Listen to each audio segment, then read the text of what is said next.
ఎంత హార్ట్లెస్గా రిపోర్ట్లో సునీత భర్త హత్య చేయించారని ఉందట.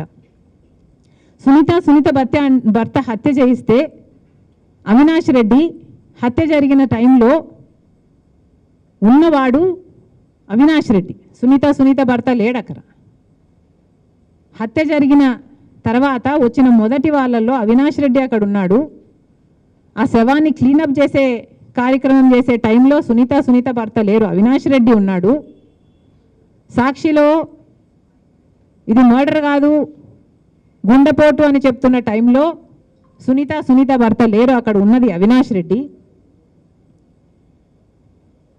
ఆ తర్వాత కూడా సిబిఐ ఛార్జ్షీట్లో చేర్చిన ఆధారాల ప్రకారము హంతకులు వాళ్ళ జీపీఎస్ అయితేనేమి, ఫోన్ కాల్ రికార్డ్స్ అయితేనేమి, వాళ్ళ లొకేషన్ డీటెయిల్స్ చూస్తే మ్యాచ్ అయినాయి. సునీత భర్త కాదు, అవినాష్ రెడ్డికి హంతకులకి. ఇన్ని సాక్ష్యాలు ఉండి కూడా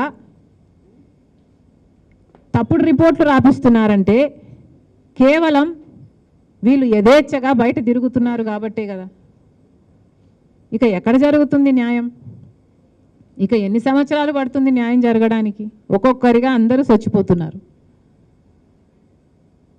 సునీత ఏమో ప్రాణాలకు తెగించి ఈ రోజుటి వరకు కూడా ఎక్కని కోర్టు మెట్టు లేదు, తట్టని గడప లేదు న్యాయం కోసం.